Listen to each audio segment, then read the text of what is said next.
Shalom bagi kita semua, puji dan syukur.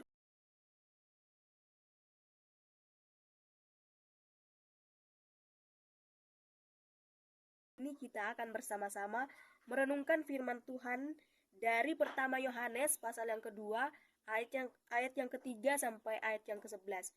Pertama Yohanes pasal kedua, ayat yang ketiga sampai ayat yang ke-11. Jika kita sudah menemukan bagian Alkitab kita, biarkan Alkitab kita tetap terbuka dan kita meminta pertolongan daripada Tuhan. Kita satu dalam doa. Kita berdoa. Bapa dalam kerjaan surga, pada kesempatan ini kami akan belajar dari firman-Mu. Tuhan berkati kami, kuasai kami dengan Roh Kudus-Mu, kiranya kami boleh mengerti dan fokus dalam pembelajaran firman-Mu pada kesempatan ini. Di dalam nama Tuhan Yesus kami berdoa.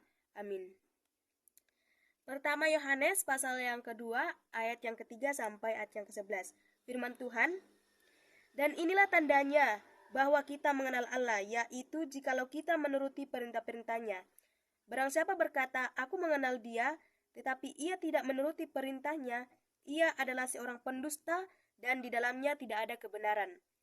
Tetapi barang siapa menuruti firman-Nya, di dalam orang itu sungguh sudah sempurna kasih Allah. Dengan itulah kita ketahui bahwa kita ada di dalam Dia.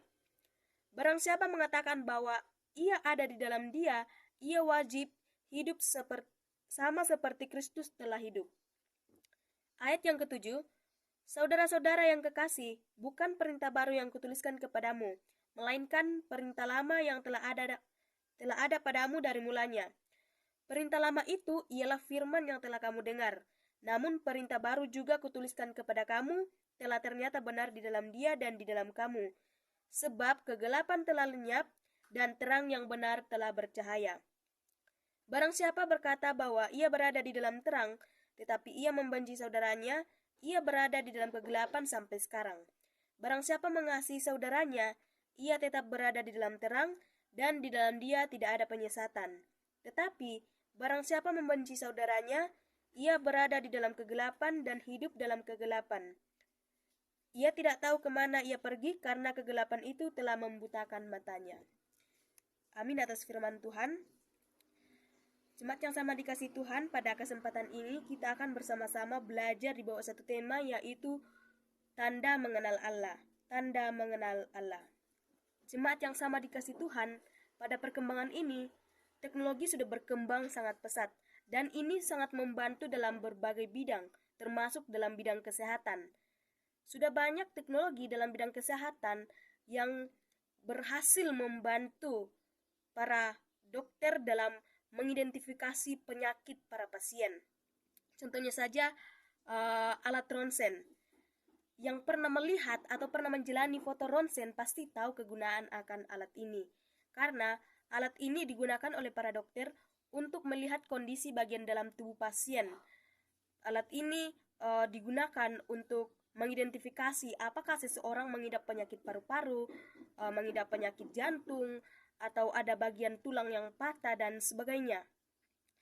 Melihat hal ini kemudian terlintas dalam benak saya, seandainya alat ronsen tersebut bisa mengidentifikasi apakah seseorang benar-benar mengenal Allah atau belum, pasti akan sangat memudahkan kita untuk mengetahui seberapa banyak orang yang benar-benar mengenal Allah.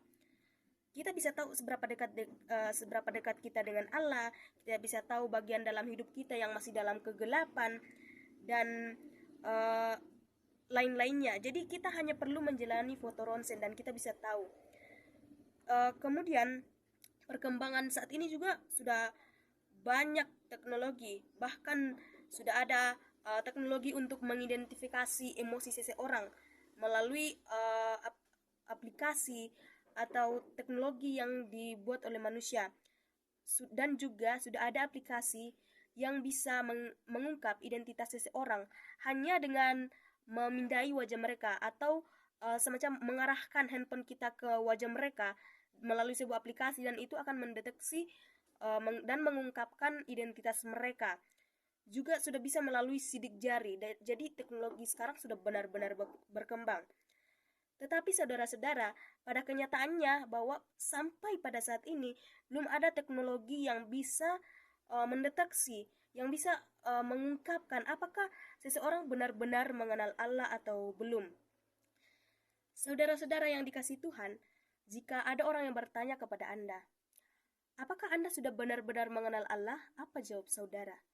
Ya, mungkin jawaban umum yang akan keluar, ya, mungkin ada yang akan mengatakan bahwa, ya, saya sudah benar mengenal Allah karena saya adalah seorang Kristen, saya Kristen, orang tua saya Kristen, dan saya sejak kecil bertumbuh dalam kekristenan.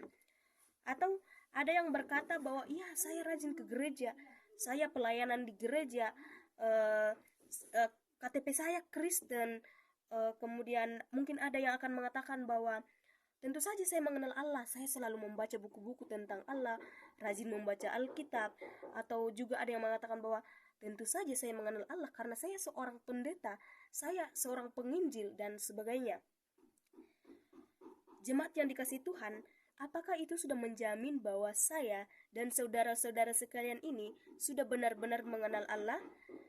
Sebenarnya bagaimana sih kita bisa mengetahui bahwa kita sudah mengenal Allah? Apa tanda-tanda seseorang mengenal Allah? Jemaat yang sama dikasihi Tuhan, pada saat ini tema kita tadi yaitu tanda mengenal Allah. Jadi kita akan belajar tentang tanda mengenal Allah. Kata antara mengetahui dan mengenal itu berbeda. Mengetahui itu hanya secara umum atau sebatas kulit luarnya saja. Sedangkan mengenal itu tingkatnya lebih dalam. Untuk mengenal seseorang diperlukan niat yang sungguh-sungguh, diperlukan usaha, perlu kerja keras, perlu pengorbanan waktu, perlu bergaul, dan sebagainya. Mengenal berbeda dengan hanya mengetahui seseorang. Jika kita mengenal seseorang, dibutuhkan adanya komunikasi dua arah, dan pastinya kita pernah membangun sebuah relasi atau hubungan yang spesial. Baik itu sebagai teman, baik itu sebagai sahabat, baik itu sebagai pacar, saudara, dan sebagainya. Kita bisa menjelaskan kepribadian mereka, kita bisa menjelaskan sifat mereka maupun kehidupannya, dan tidak berkata bahwa katanya dia seperti itu, katanya dia seperti ini. Tetapi kita bisa menjelaskan kehidupan mereka, kepribadian mereka dengan jelas. Mengapa demikian? Mengapa demikian? Karena kita mengenal orang tersebut secara pribadi. Namun berbeda jika kita mengetahui seseorang tetapi orang tersebut tidak mengetahui siapa kita. Misalnya, oh, saya tahu siapa itu HNCT, seorang bintang K-pop yang sangat terkenal. Atau saya tahu siapa itu Lee Min Ho, saya tahu siapa itu Lucinta Luna, saya tahu siapa itu Raffi Ahmad, dan sebagainya. Nah, tapi mereka tidak tahu siapa saya. Kenapa?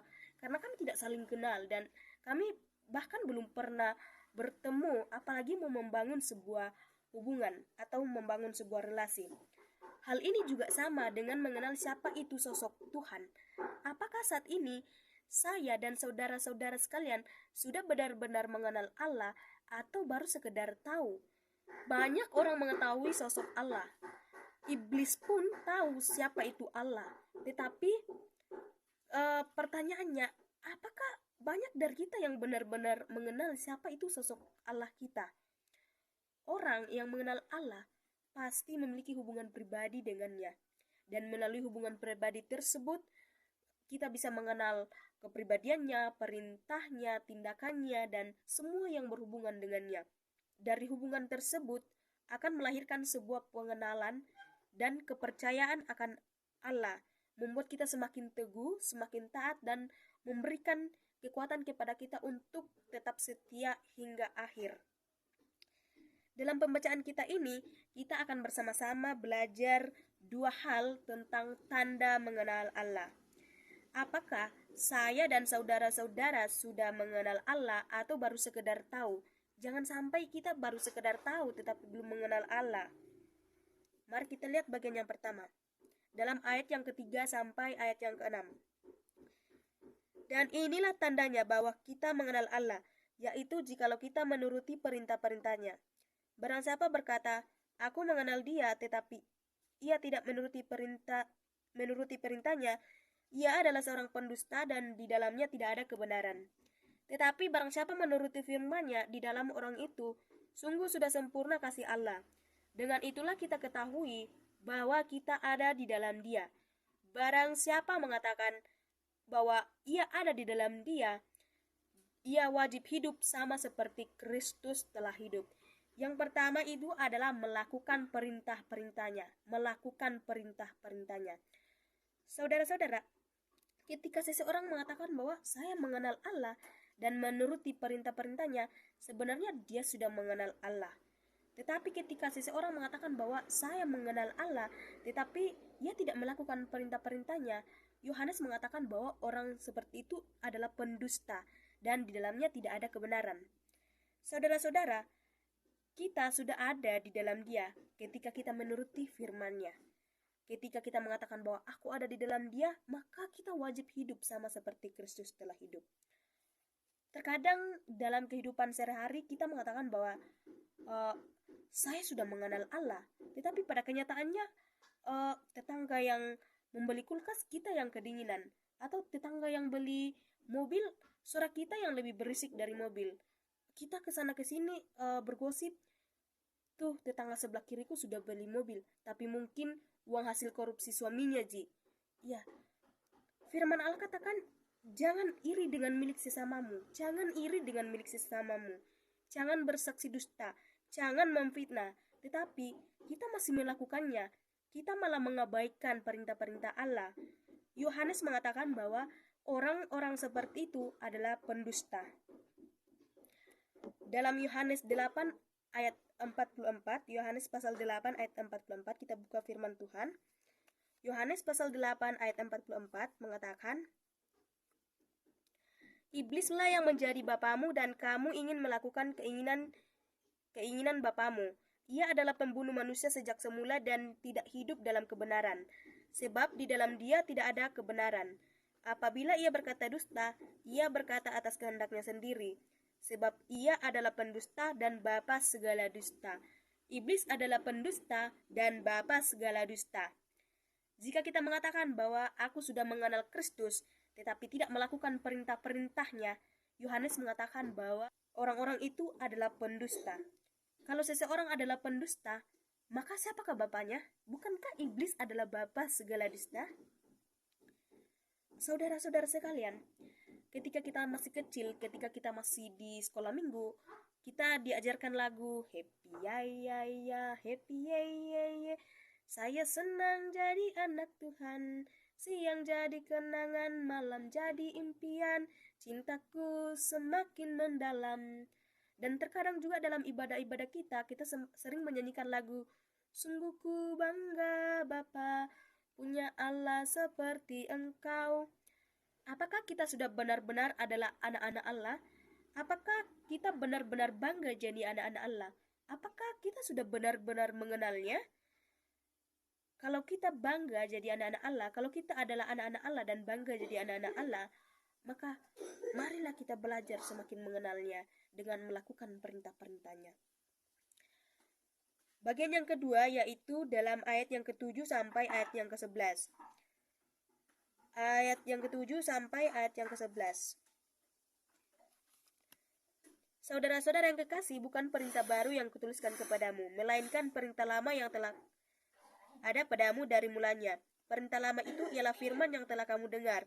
Namun perintah baru juga yang kutuliskan kepada kamu telah ternyata benar. Dan di dalam dia telah ternyata benar di dalam dia dan di dalam kamu. Sebab kegelapan sedang lenyap dan terang yang benar telah bercahaya. Barang siapa berkata bahwa ia berada di dalam terang tetapi ia membenci saudaranya, ia berada di dalam kegelapan sampai sekarang. Barang siapa mengasihi saudaranya, ia tetap berada di dalam terang dan di dalam dia tidak ada penyesatan. Tetapi barang siapa membenci saudaranya, ia berada di dalam kegelapan dan hidup dalam kegelapan. Ia tidak tahu kemana harus pergi. Ia tidak tahu kemana ia pergi karena kegelapan itu telah membutakan matanya. Kata terang, terang. Jadi bagian yang kedua yang akan kita pelajari adalah hidup dalam terang. Jadi tanda mengenal Allah yang pertama tadi melakukan perintah-perintahnya, dan bagian yang kedua yaitu hidup dalam terang. Saudara-saudara, terang diidentikan dengan kasih, sedangkan kegelapan diidentikan dengan kebencian. Terang melambangkan kebaikan Allah, Terang melambangkan kehadiran Allah, sedangkan kegelapan melambangkan ketiadaan Allah. Hidup dalam kegelapan sama dengan hidup tanpa Allah, dan orang yang tidak mengenal Allah tidak memiliki pengharapan dan kepastian hidup. Tetapi orang yang hidup dalam terang mengenal Allah dan selalu percaya bahwa ada pengharapan dan kepastian hidup. Firman Allah katakan, sebab kegelapan sedang lenyap dan terang yang benar telah bercahaya. Kegelapan sedang lenyap dan terang yang benar telah bercahaya. Di dalam Kristus tidak ada kegelapan, karena Yesus Kristus adalah terang yang sesungguhnya. Ketika terang Yesus yang sejati bersinar di dalam hati kita, semua elemen kegelapan hilang dan kasih, kebenaran Yesus, sukacita, dan kedamaian akan meluap dari hati kita. Kemudian semuanya menjadi baru. Ketika terang Yesus dari hari ke hari menerangi hidup kita, kegelapan akan surut dan akhirnya hilang.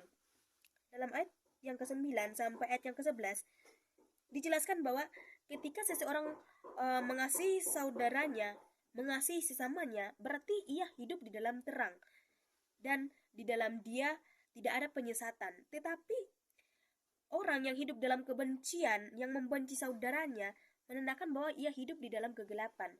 Dan ia tidak tahu harus kemana karena kegelapan telah membutakan matanya. Jadi orang yang membenci saudaranya, membenci sesamanya tidak memiliki pengharapan dan kepastian hidup. Karena ia telah dibutakan oleh kebencian, dibutakan oleh kegelapan. Saudara-saudara, pernahkah Anda mencoba berjalan di dalam kegelapan? Apa yang terjadi ketika saudara-saudara berjalan dalam kegelapan? Apa yang Anda lihat ketika terjadi mati lampu, kemudian sangat gelap? Pasti gelap gulita ya. Yang terjadi ketika kita berjalan dalam kegelapan, ya jalan kita tidak akan teratur dan kita akan tersesat, kita akan terantuk di sana, kita akan terantuk sana sini. Orang Kristen